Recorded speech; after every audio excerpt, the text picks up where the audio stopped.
अक्सर हमने अपने आसपास ऐसे बहुत से लोगों को देखा होगा जो दूसरों से कम हुनरमंद होते हैं। दूसरे लोगों के मुकाबले उनमें कम टैलेंट होता है, लेकिन फिर भी वो उन लोगों से ज्यादा कामयाब हो जाते हैं। तो ऐसा क्यों होता है? क्या उनकी किस्मत अच्छी थी या फिर ऊपर वाले ने उनका साथ दिया? इस चीज के पीछे क्या कारण हो सकता है, जरा सोचिए। इसके पीछे सबसे मुख्य कारण आलस्य होता है। जी हाँ, कामयाब होने के लिए सिर्फ हुनर नहीं चाहिए, उस काम को करने के लिए जोश और हिम्मत चाहिए।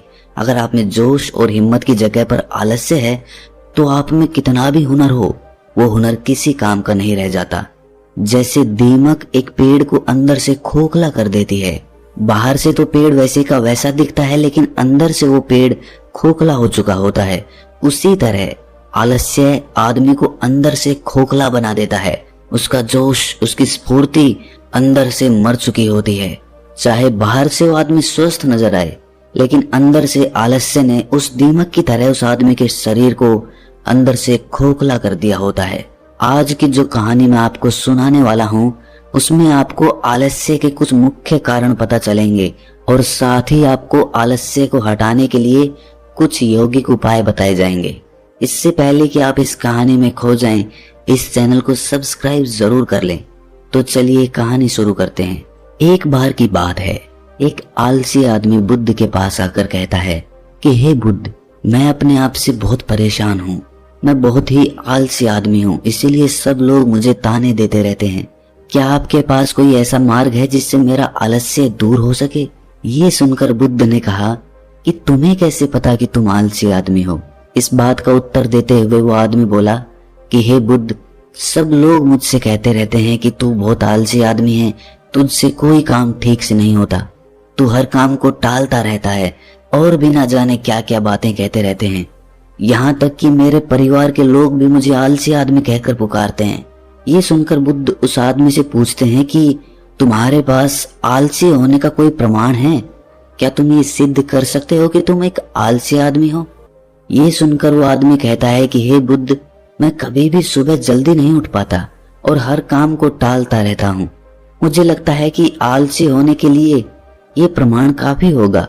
इस आदमी की बातें सुनकर बुद्ध कहते हैं कि आलस्य को समझने के लिए हमें ये जानना होगा कि आलस्य क्या है और वो किसी आदमी के शरीर में कैसे जन्म लेता है। अगर कोई आदमी किसी काम में पूरा मन नहीं लगा पा रहा, उसमें उस काम के प्रति जोश नहीं है, उत्साह नहीं है, तो उसका कारण आलस्य होता है। आलस्य जोश और उत्साह का विपरीत होता है। इसे समझने के लिए हमें ये जानना अति आवश्यक है कि आलस्य आदमी के शरीर में दो स्तर पर जन्म लेता है, शारीरिक स्तर और मानसिक स्तर। ये कहते हुए बुद्ध ने उसे समझाना शुरू किया कि सबसे पहले शारीरिक स्तर पे आलस्य को समझते हैं। इसके बाद बुद्ध ने अपने धम्म के भिक्षुओं की तरफ इशारा करते हुए कहा कि तुम जरा गौर से इन भिक्षुओं का चलना, उठना, बैठना और लेटना देखो। इन भिक्षुओं के चलने में एक तालमेल होता है, एक लय होती है, एक आनंद होता है। और जब ये बैठने की मुद्रा में होते हैं तो इनकी रीढ़ की हड्डी सीधी होती है और गर्दन थोड़ी सी उठी हुई होती है। और वहीं पर जब ये लेटते हैं तो इनका पूरा शरीर एकदम शांत और स्थिर होता है। और वहीं जब एक आलसी आदमी चलता है तो वो एकदम झुका हुआ, थका थका और बिना आनंद के चल रहा होता है। याद रखो, 70% आलस्य हमारे उठने, बैठने, चलने और लेटने से तय होता है। अगर हम अपनी इन अवस्थाओं को समझ लेते हैं और होशपूर्वक चलने, उठने और बैठने का अभ्यास करते हैं, प्रयत्न करते हैं, तो हमारा 70% आलस्य दूर हो जाता है। शारीरिक स्तर पर आलस्य का दूसरा मुख्य कारण होता है सही नींद ना लेना। अक्सर हमें पता ही नहीं होता कि हमें कितनी देर सोना है। याद रखो, एक मानव शरीर को सीमित समय की नींद लेनी चाहिए।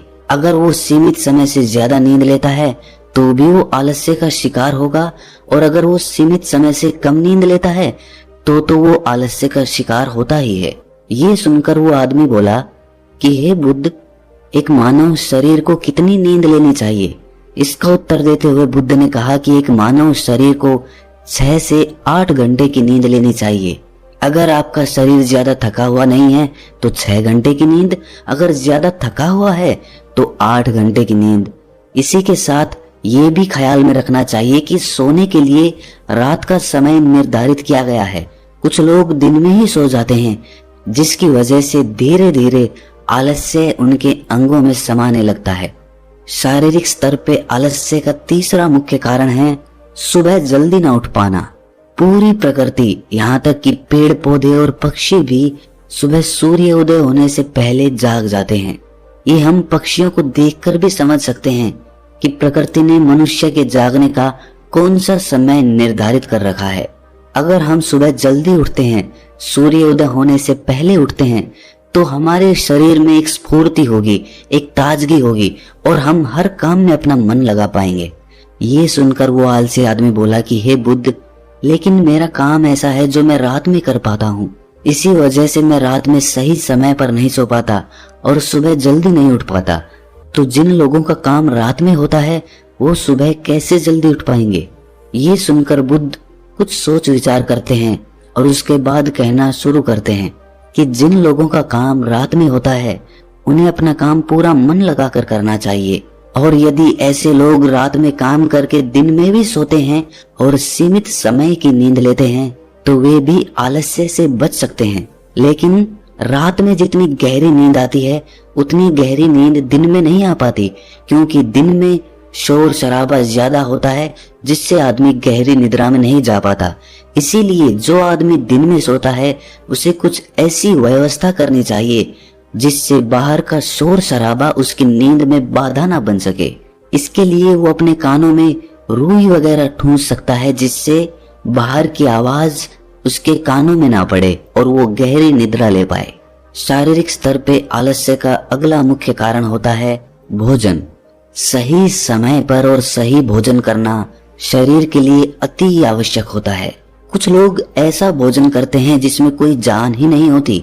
अब आप ही सोचिए, जिस खाने में जान ही नहीं है, जिस खाने में ऊर्जा ही नहीं है, वो खाना आपके शरीर को ऊर्जा कैसे दे सकता है? और अगर इंसान ऐसा खाना खाएगा तो उसका शरीर किसी भी काम को करने में प्रतिरोध करेगा ही। अक्सर गलत समय पर उल्टा सीधा भोजन करने से आदमी का मोटापा बढ़ता चला जाता है और एक पतले इंसान के मुकाबले एक भारी शरीर वाले इंसान के शरीर में ज्यादा आलस्य पाने की संभावना हो जाती है। इसीलिए ऐसा भोजन करो जो प्रकृति से सीधा प्राप्त हो रहा हो, जिसमें कुछ ऊर्जा हो। ये सुनकर उस आदमी ने कहा कि हे बुद्ध, शारीरिक स्तर पे तो आलस्य को मैं समझ गया हूँ, लेकिन मानसिक स्तर पे आलस्य क्या होता है? इसका उत्तर देते हुए बुद्ध कहते हैं कि इंसान को अपने जीवन में बहुत सारी नाकामयाबी मिलती है। जब वो नाकामयाब होता है, किसी काम को पूरा नहीं कर पाता, तो उसका जोश और उत्साह अगले काम को करने के लिए ठंडा पड़ता जाता है। जब भी वो किसी नए काम को शुरू करता है तो उसका पिछला काम उसके मन को प्रभावित करता रहता है।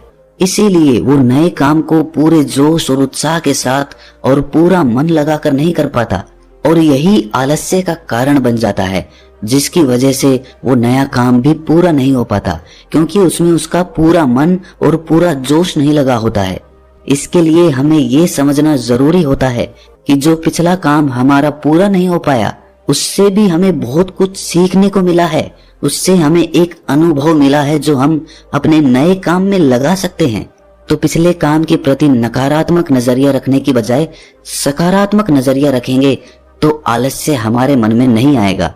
मानसिक स्तर पे आलस्य का दूसरा मुख्य कारण होता है लक्ष्य का स्पष्ट न होना। ये कहकर बुद्ध उस आलसी आदमी से सवाल करते हैं कि मान लो यदि तुम किसी जंगल में फंस गए हो और तुम्हारे पास खाने पीने के लिए कुछ भी नहीं है, तो तुम क्या करोगे? वो आदमी कहता है कि हे बुद्ध, मैं जिंदा रहने के लिए उस जंगल में खाने पीने का सामान ढूंढूंगा। ये सुनकर बुद्ध कहते हैं कि अगर तुम्हें फिर भी खाने पीने का सामान नहीं मिलता तो? इसका जवाब देते हुए वो आदमी कहता है कि हे बुद्ध, तो मैं किसी भी तरह किसी भी कीमत पर उस जंगल से बाहर निकलने का पूरा प्रयास करूंगा। ये सुनकर बुद्ध कहते हैं कि चूंकि वहां पर तुम्हारा लक्ष्य स्पष्ट है, इसीलिए तुम्हारे शरीर में कोई आलस्य नहीं आएगा। उस समय तुम्हें पता होता है कि तुम्हारे शरीर के लिए अभी सबसे ज्यादा जरूरी खाना पीना ढूंढना है। अगर तुम नहीं ढूंढोगे तो तुम मर जाओगे। और जब तुम्हारा लक्ष्य स्पष्ट होता है तो आलस्य तुम्हारे मन में आ ही नहीं सकता। लेकिन हमारे दैनिक जीवन में हमारा लक्ष्य स्पष्ट नहीं होता है, जिसकी वजह से हमारे मन की ऊर्जा इधर उधर बिखरती रहती है। अगर हमारा लक्ष्य स्पष्ट होगा तो कोई आलस्य, कोई ताकत हमें हमारा लक्ष्य प्राप्त करने से नहीं रोक सकती।